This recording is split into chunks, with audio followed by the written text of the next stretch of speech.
Assalomu alaykum hurmatli ustozlar. Kitob anglashni va kitob o'qishni o'zining kundalik odatiga aylantirgan suyimli do'stlar. Kechqurunlar xayrli bo'lsin. Erkin Sidiq yozmalari 7-qism turmushning muhim soatlari va savoqlari degan kitobimizning nom attaq kishilik turmush va majburiyat degan qismini davomlashtirib o'qib beramiz. Kitap yazgıcı doktor Erkin Sidiq, Avazda İstanbul'dan Leyla. Kitap okulgan gün 2018 1 oktyabr düşenbe. Mən internet torlarında özümge qandaq töhmətlərinin çaplanğanlığını bilib beqiş üçün torlarını tekşürüp yürümeymen. Şundaqla mağa oqulğan mədihlər və köptürmü çırayıq sözlərə asas tapalmayman. Mən faqat öz qabiliyyətlərimni ən yuqur dərəcədə cari qıldırışqa, özümni üzüksüz yaxşılashqa, hamda yuqurda tilga alğan öz turmuşumdaki haqiqiy kişilər bilan bolğan samimiy münasibətni saqlab mengishqa bütün küçüm bilan tirişman.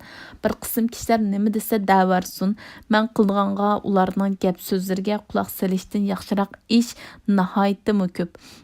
Biz yaratquchimizning diniga e'tiqod qilsaqla, u bizga obro'y, g'urur ato qildi hamda bizning obro'y, g'ururimizni qo'g'daydi. Agar men o'z ishimga sodiq bo'ldikanman, yaratquchimiz mendagi umumiy axloqiy sifatlarni cho'qim qo'g'daydigan bo'lib, men o'zimga tava bo'lmagan narsalarning qo'g'dalmaganligi haqida ansirab yurmasam bo'laverdi.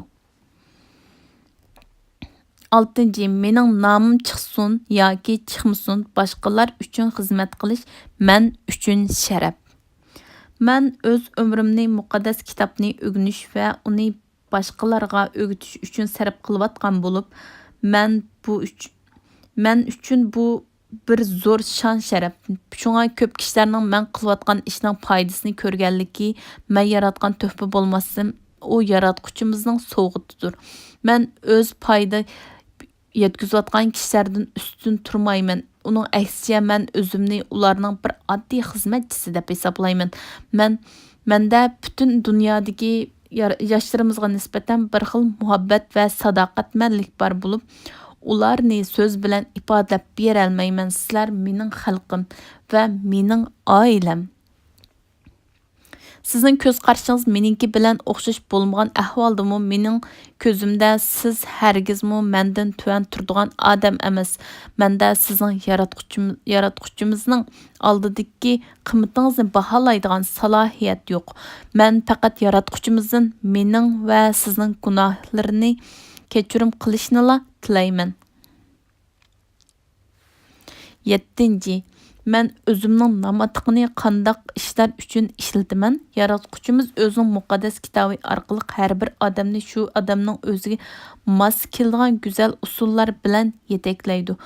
Xuddi o'xshash yomg'ir o'xshamagan ranglardagi gullar bilan o'xshamagan tamdagi yemish daraxtlarni o'stirganga o'xshash, muqaddas kitob o'xshamagan kishilarda o'xshamagan yaxshiliklarni vujudga keltirdi.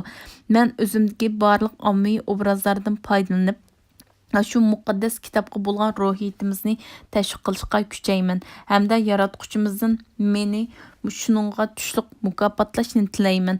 Men yuqorida degan so'zlarga qanday muomala qilish o'zingizga bog'liq. Ammo men sizning kim ekanligingizni bilmasam-mu, men sizga shuni deyalaymanki, men yaratquchimiz o'zining qudratli so'zlari bilan sizga madad berib va sizni ulug'vor ishlarga aylantirib, hem ulug'vor ishlarga atlandirib, bizga siz orqali ato qilgan nurg'un go'zal narsalar haqida hayajonlanyapman.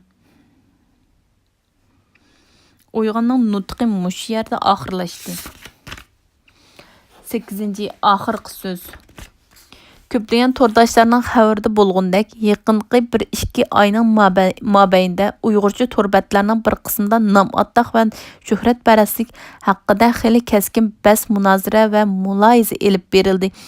Şu bəs münazirəyə qatnaşqan köpüncə qeyrindaşlar ali məktəb oquvchiləri yoki o'qish stajı uningdan üstün bolğan kişilər bo'lishi mumkin. Ya'ni Uyg'urlar ishida tayanchli rolni o'taydigan ziyolilar bo'lishi mumkin.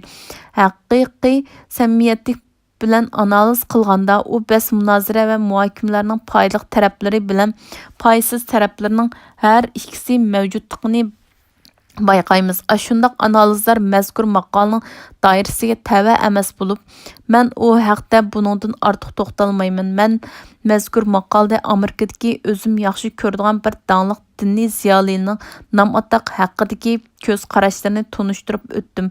Men u kishida bizga ulgu bo'la oladigan ko'plagan narsalar bor deb o'ylayman. Men yuqorida tunishtirgan uning nom ataq haqidagi ko'z qarashlari ana shularning biri.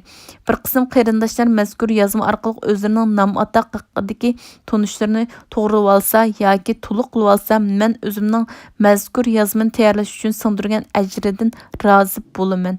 Men keyincha bir xil alayda bas munozara, ya'ni hal qilg'uch suhbat haqida maxsus to'xtalman. Maqsadim o'qirmanlarni bas munozarani ilmiy, unumlik va oqilona elib berish uchun zarur bo'lgan hozirgi zamon fanniy bilimlari bilan qurollantirib, ularga shu jihatdan yordam qilish.